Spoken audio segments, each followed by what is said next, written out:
उत्तर प्रदेश विधान परिषद के सदस्य और सदन में नेता प्रतिपक्ष लाल बिहारी यादव आज भदोही पहुंचकर सपा विधायक जाहिद बेग के परिजनों से मुलाकात किए। उन्होंने योगी सरकार पर आरोप लगाया कि सपा विधायक होने और मुस्लिम होने के कारण सरकार विधायक जाहिद बेग का उत्पीड़न कर रही है। नेता प्रतिपक्ष ने भाजपा सरकार पर कई आरोप लगाकर निशाना भी साधा। कहा कि जिस तरह यूपी में भाजपा की हार हुई है उससे सरकार बौखलाई हुई है और विरोधियों को प्रताड़ित करने का काम कर रही है। नेता प्रतिपक्ष का कहना था कि जिस लड़की ने आत्महत्या की उसका किसी लड़के से प्रेम संबंध था, लेकिन पुलिस ने निष्पक्षता से जांच नहीं की, उसके मोबाइल का कॉल डिटेल नहीं निकाला गया, जबकि विधायक हमेशा उसके परिवार की मदद करते थे। उसकी एक बहन की शादी किए थे और मृतक लड़की की भी शादी करना चाहते थे। आरोप लगाया कि लोकसभा चुनाव में हुई हार और उपचुनाव में हार की आहट से भाजपा बौखलाई हुई है, इसलिए सपा के नेताओं, विधायकों और सांसदों पर फर्जी मुकदमे दर्ज करके अपनी बौखलाहट उतार रही है। नेता प्रतिपक्ष ने इस मामले में ह्यूमन टुडे से बात की। माननीय जाहिद बेग साहब बहुत शरीफ इंसान थे। उन्होंने जो लड़की ने आत्महत्या किया है उसके पूरे परिवार का पालन पोषण करते थे। उसकी बड़ी बहन को भी अपने पास रखते थे परिवार और सहमति से, और उसने उसकी भी शादी विवाह करने में अपना पैसा खर्च किए। इसका भी शादी विवाह करना चाहते हैं, लेकिन लड़की का गलत संबंध हो जाने के कारण बाहर किसी लड़के की वजह से उसने इस तरह का कदम लिया। इन लोगों ने चाहते थे कि इसका सम्मान से शादी विवाह हो जाए, लेकिन उसने इस तरह का गलत कदम उठा लिया। और प्रशासनिक कार्रवाई इसमें इनके परिवार का कोई दोष नहीं है। ये लोग तो समझाते रहे इस बात को लेकर के कि तुम जैसे बड़ी बहन की शादी किया तुम्हारी भी शादी विवाह हम लोग अपने पैसे से अपने खर्चे से हम लोग करते हैं, लेकिन अब वो गलत कदम उठा लिया लेकिन उसमें इनके परिवार के साथ इस तरह का व्यवहार जो प्रशासन कर रहा है ये बिल्कुल गलत है। मैं प्रशासन की बात दूसरे की क्या करूँ। मैंने जब एसपी से बात की, यहाँ एसपी से बात किया, मैंने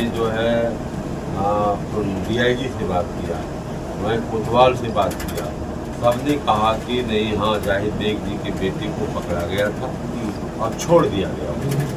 तो मैंने कोतवाल से कहा कि आप जब उठाए तो पुलिस मीडिया के सामने आप उठाए सारे लोगों का, आपने छोड़ा तो किसकी सपुर्दगी में छोड़ा, उसका नाम नंबर बताइए।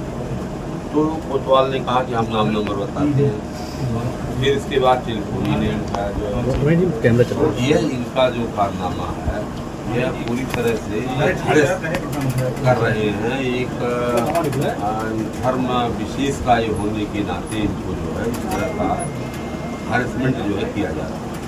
नहीं, अभी आप ये देखिए कि भदोही के अलावा अभी मिल्कीपुर में अजीत प्रसाद के ऊपर मुकदमा हुआ, अयोध्या में मुकदमा हुआ, गाजीपुर में अफजाल अंसारी के ऊपर मुकदमा हुआ, मऊ में भी मुकदमा हुआ, बलिया, मतलब कई जगह सपा नेताओं पे, सांसदों पे, विधायकों पे मुकदमा किया जा रहा है। इसका मतलब क्या योगी सरकार सपाइयों को प्रताड़ित कर रही है? क्या रीजन है, कैसे कार्रवाइयाँ हो रही है? मैं बताऊँ आपको, यह प्रकृति का सिद्धांत है कि जिसको आप जितना दबाएंगे वो उतनी तेजी से ऊपर जाएगा। जैसे अगर किसी आप बाल को जितना तेजी से जमीन पे मारिए तो जमीन में नहीं धंसेगा, बल्कि उतना ऊपर वो चला जाएगा। जिस तरह से समाजवादी पार्टी के कार्यकर्ताओं को दबाने का प्रयास कर रहे हैं, इनको कुचलने का प्रयास कर रहे हैं, उतना ही तेजी से कार्यकर्ता ऊपर उठेंगे और जिस तरह से पार्लियामेंट के चुनाव में इनका हाथ का मामला हो गया, हाथ से भी कम हो गए, इस बार पूरी तरह से साफ हो जाएंगे। इनकी बात समझ में नहीं आ रही है कि कुचलने का कार्यकर्ताओं के नेताओं को इसका पब्लिक पर असर क्या पड़ रहा है।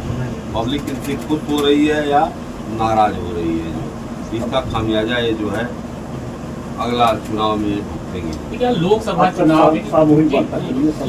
चुनाव में जो इंडिया गठबंधन को जीत मिली, सपा ने इतनी सीटें हासिल की, पूर्वांचल में साफ हो गए, अभी आगे उपचुनाव है, तो क्या इसकी हार के कारण तो बौखला करे कार्रवाई नहीं हो रही है?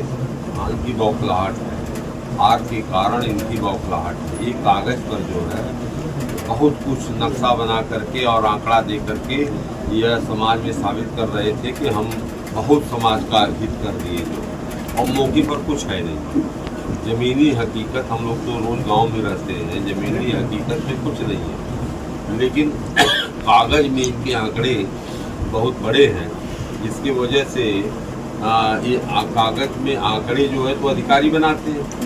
अधिकारी तो इतना वन विभाग का आंकड़ा बना के दे देते हैं कि जितनी हमारी धरती है उत्तर प्रदेश से उससे ज़्यादा पेड़ लगा दिखा देते हैं, और उतनी धरती नहीं है जो है यहाँ। तो यह जो है इस तरह का ये आंकड़ा जो है देख करके जो है गुमराह अधिकारी किए हुए इनको है, ये अपनी वास्तविकता को नहीं समझ पा रहे हैं।